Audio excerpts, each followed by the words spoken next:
Hello नमस्कार, मी प्रीती आजच्या एका नवीन व्लॉगमध्ये तुम्हा सर्वांचं पुन्हा एकदा स्वागत करते आणि आशा करते की तुम्ही सगळे मस्त स्वस्त आणि मजेत असणार। तर आज आहे श्रावण सोमवार। आज दुसरा श्रावण सोमवार आहे। पहिल्या सोमवारी तर मी काहीच शूट केलेलं नव्हतं कारण थोडं शेड्यूल जे आहे ते हेक्टिक होतं, तर त्यामुळे म्हटलं की चला आज एक व्लॉग तरी तुमच्यासोबत शेअर करावा, म्हणजे रुटीनचा व्लॉग आपला। तर इथे सकाळची वेळ आहे आणि माझी चहा इथे मी ठेवलेली आहे। खरं तर ही दुसऱ्यांदा मी चहा घेत आहे। सकाळी एकदा माझी झालेली आहे।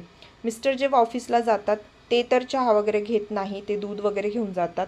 तर मग त्यांच्यासोबत मग मला तर चहाशिवाय होत नाही। सकाळची चहा मी कधीही मिस करत नाही। तर त्यामुळे मग सकाळी एकदा चहा झालेली, पण उपवास असला ना की 2-3 वेळा तर चहा होतेच होते। तर इथे माझी पूजा अजून राहिलेली होती, घरातली सगळी कामं आटपून झाली। तर म्हटलं एकदा चहा करून घेऊया आणि बाजूला कुकरमध्ये मी बटाटे लावलेले आहेत, कारण मला फराळासाठी केळीची भाकर करायची होती। आई गावावरून आली होती, तर आईने खूप छान अशी म्हणजे मी सांगितलं होतं तिला केळीचं पीठ आणायला, कच्च्या केळीचं, तर ते घेऊन आलेली होती। म्हटलं चला आज त्याचीच भाकर बनवूया। तर ते लावलेले आहेत बटाटे। आता इथे जे काही पूजेमध्ये लागणार आहे, तांब्या, तामण, दिवे वगैरे ते सगळे स्वच्छ धुवून घेणार आहे। इथे पाण्याचा खूप जास्त प्रॉब्लेम आहे, म्हणजे आधी ज्या घरात राहत होती तिथे तर होताच, कारण बोरवेलचं पाणी आहे, तर क्षारयुक्त पाणी आहे आणि इथे त्याच्यापेक्षा डबल आहे। तर त्यामुळे हे देवाचे भांडे वगैरे जे असतात ना, ती घासा तुम्ही काहीही म्हणजे कुठलंही लिक्विड किंवा मग कुठल्याही प्रकारच्या पावडर वापरल्यात तरीसुद्धा ही जी भांडी आहेत ना, ती म्हणजे तात्पुरता क्लीन होतात, पण त्यानंतर लगेच नेक्स्ट डेला काळी पडतात। याच्यामागचं रिझन मला वाटतं पाण्यामुळेच असेल, कारण मी आधी पण ज्या सोसायटीमध्ये राहत होते तर तिथेही सगळ्यांचे अनुभव असेच होते आणि आता इथेसुद्धा। तर मी यामागे खूप जास्त असा वेळ घेतच नाही, आठवड्यातून एकचदा मी असं क्लीन करते। दिवे वगैरे असतात ते वेळोवेळी घासले जातात, कारण ते चिकट होतात तेलामुळे, त्यामुळे बाकी सगळं। आता हे धुवून घेतल्यानंतर त्याला थोडं म्हणजे पाणी जे आहे ते थोडं नितरल्यानंतर एका कापडाने स्वच्छ पुसून घेतले, म्हणजे डाग वगैरे राहत नाही। तोपर्यंत इकडे माझी चहासुद्धा रेडी झालेली होती। चहा वगैरे माझी घेऊन झाली आणि त्यानंतर बाहेर आमच्या इथे ना बाहेर समोरच्या फ्लॅटमध्ये काम सुरू आहे, त्याच्यामुळे इतका प्रचंड आवाज येतो ना तिथून। तर त्यामुळे काय होतं ना की उंबरठ्याची पूजा वगैरे सुद्धा सध्या होत नाही आहे, म्हणजे लेपन वगैरे होत नाही आहे, त्याच्यामुळे मग उंबरठ्याची पूजा आहे थोडंसं मी उशिरा करते। म्हटलं आधी देवपूजा आटपून घेऊया, त्यानंतर मग करूया।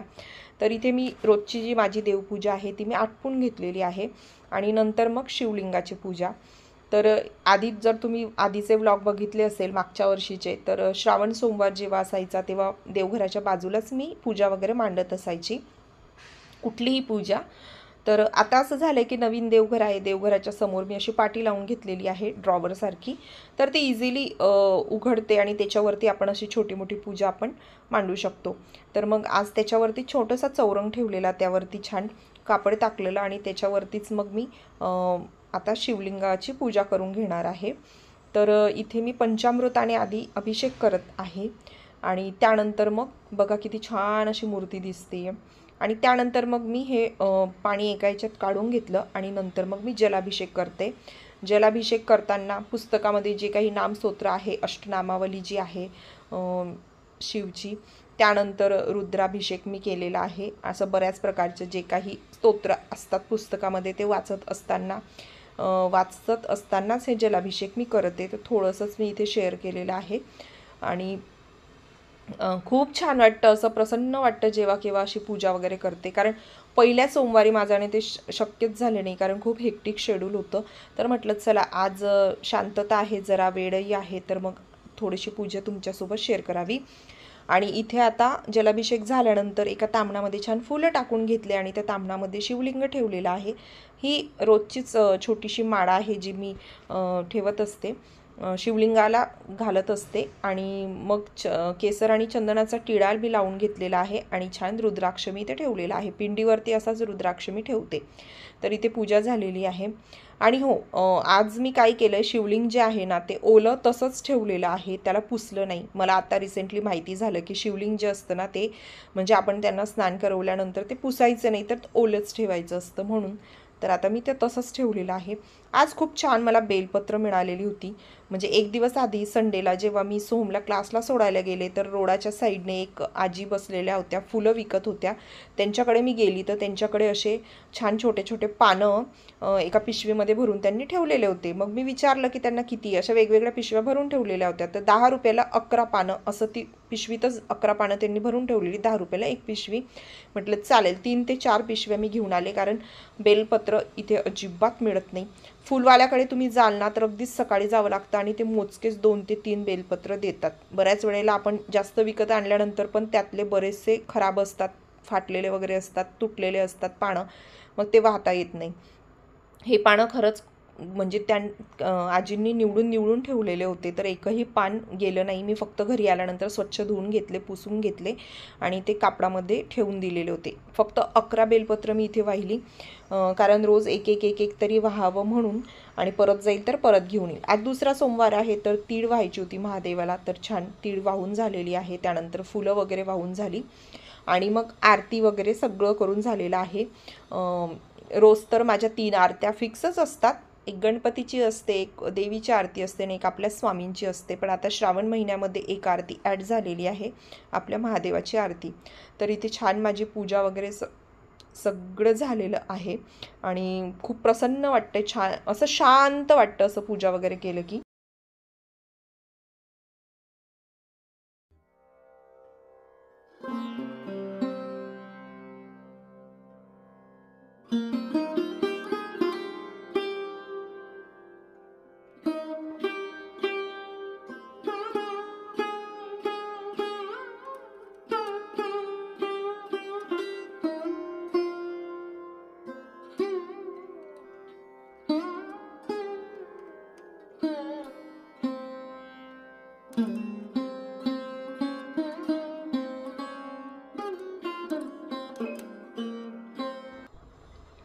त्यानंतर आजपासून मी जे शिवलीलामृत आहे ते वाचायला घेतलेलं आहे. म्हणजे त्यामध्ये 14 अध्याय असतात, तर रोज 2 अध्याय वाचायचे असतात आणि अशाप्रमाणे 7 दिवसात ते कंप्लीट करायचं असतं.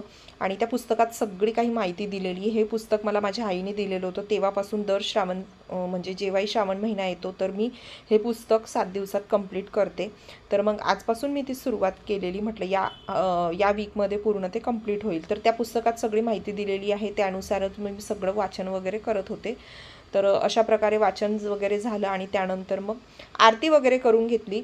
आणि त्यानंतर जसं मी तुम्हाला म्हटलं तर नंतर मग उंबरठ्याची पूजा वगैरे मी करून घेतली. म्हणजे लेपन वगैरे नाही केलेलं, कारण समोर काम सुरू असल्यामुळे ना इतकी धूळ येते घरामध्ये, उंबरठ्यावर भयंकर धूळ जमा होते. पण तरीसुद्धा आपलं रोजचं काम असतं म्हणून मग मी फक्त पुसून घेते, बाहेर झाडू पोछा वगैरे मारून घेते आणि उंबरठ्यावर छोटीशी रांगोळी काढून घेते, धूप वगैरे दाखवून घेते, एवढंच करते.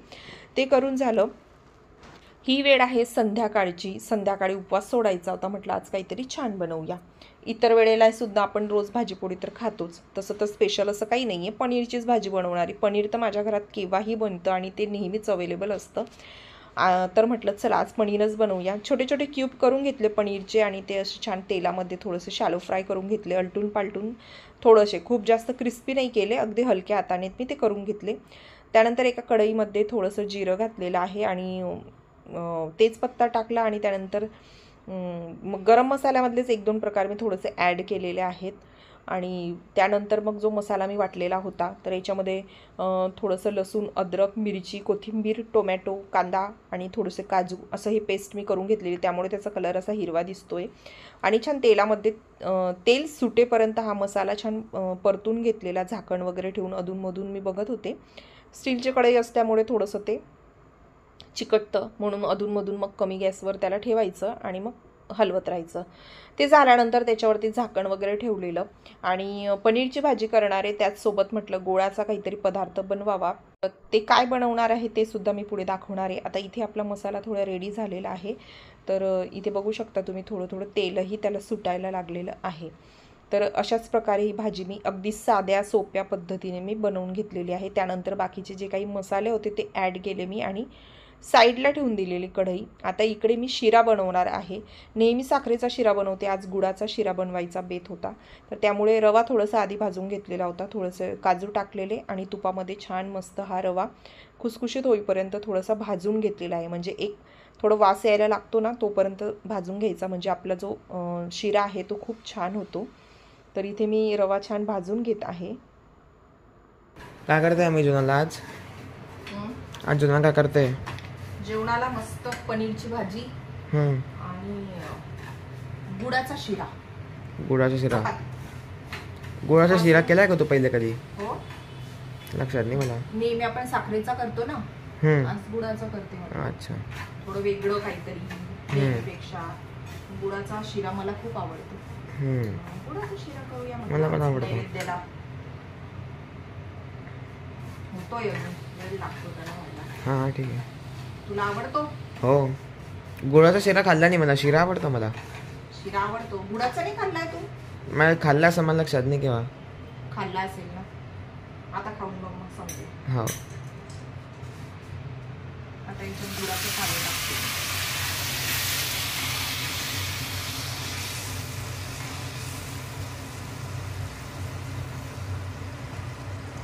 पाणी जास्त झालं वाटतंय. जरा वाईट आपण द्या अजून. नाही होतं तसं. अच्छा, जास्त बनवलंय तो असं म्हणतो. हे याच्यावर ठेवलं ना, तू गेलतो. हां, होईल 2 मिनिटात. आणि इकडे आपली भाजी, पनीरची ग्रेव्ही. ग्रेव्ही साधी सोपी. पनीर पण रेडी आहे. पनीर पण तळलेलं आहे मस्त. तुला खायचे असेल तर चाट मसाला टाकून देते थोडा त्याच्यामध्ये. दे ना. घेतो. आणि इथे तुम्ही बघू शकता की शिरा जो आहे तो आता छान रेडी झालेला आहे. याच्यामध्ये मी गुळाचं जे पाणी केलेलं होतं ना ते टाकलं. खूप जास्त असं मी गूळ टाकत नाही, कारण खूप जास्त गोड असा शिरा माझ्या घरात आवडत नाही. तर त्याच्यामुळे लिमिटमध्येच थोडंसं टाकते आणि त्याच्यामुळे याचा कलर असा येतो आहे. आणि काळा गूळ असला तर थोडासा काळा कलर येतो. तर अशा प्रकारे माझा शिरा तयार झालेला आहे. इथे बघू शकता भाजीचा कलर किती छान आलेला आहे. पनीरची भाजी केलेली होती, त्यानंतर गुळाचा शिरा मी इथे बनवलेला होता आणि चपाती. बस एवढंच आजचं जेवण होतं. आणि इथे 6:30 वगैरे झालेले होते, म्हैस यायची वेळ होते. आणि माझं असंही स्वयंपाक 6:30 ते 6:45च्या दरम्यानच रेडी होतो. आणि उपवास सोडायचा असेल तर त्याआधी होऊन जातं, कारण उपवास हा लवकर सोडायला पाहिजे. आता फक्त ही भांडी पडलेली आहेत, आधीची मी घासून घेतली होती दुपारी, ही थोडीशी राहिलेली, तर ती जेवणानंतर मग सगळी आता एकच वेळा घासेल म्हटलं. छान फ्रेश झाले मस्त. आणि मग आता ही संध्याकाळची देवपूजा. संध्याकाळची देवपूजा रोजच होते आणि लवकरच होते. स्वयंपाक झाला, फ्रेश झाली की लगेच करून घेते, कारण म्हैस आल्यानंतर लगेच जेवणाला बसतो आम्ही. तर इथे दिवा वगैरे लावून घेतलेला आहे आणि शुभम करोती वगैरे सगळं म्हणून घेतलं. एक आता आई आली होती तर तुळशीचं रोप आणलेलं होतं, तर गॅलरीमध्ये तुळशीचं रोप ठेवलेलं आहे छान. तर तुळशीच्या जवळसुद्धा दिवा आणि अगरबत्ती मी लावून घेतलेली आहे. आणि त्याचबरोबर आता एक आणखी नवीन सुरू केलेला आहे. दरवाजाच्या बाहेर हा जो दिवा दिसतोय दुसरा, तो मी पेटवत आहे. तर तो दरवाजाच्या बाहेर रोज संध्याकाळी मी लावते. आई आली होती तर आईने सांगितलं की ताई असा रोज दिवा तू दरवाजाच्या साईडला लावायचा म्हणून, तर तेव्हापासून मग हे रोजचं रुटीन झालेलं आहे. तर अशा प्रकारे माझा आजचा दिवस खूप छान गेला. मस्त शांत वाटतं असं जेव्हा काही असतं. तर असं हे नवीन घरातलं रुटीन आहे. आय होप की तुम्हाला आजचा हा व्हिडिओ नक्कीच आवडला असेल. आवडला व्हिडिओला लाईक, शेअर, कमेंट नक्की करा. चॅनलवर नवीन असाल तर प्लीज चॅनलला सबस्क्राईब केल्याशिवाय जाऊ नका. चॅनलला सबस्क्राईब करा, बाजूला असणारा बेल आयकॉनला प्रेस करा. आणि हो, आधीचे सुद्धा व्हिडिओ नक्की बघा. खूप छान छान व्हिडिओज मी शेअर करणार आहे. तर चला लवकर भेटूया नेक्स्ट व्लॉगमध्ये. तोपर्यंत सर्वांना बाय.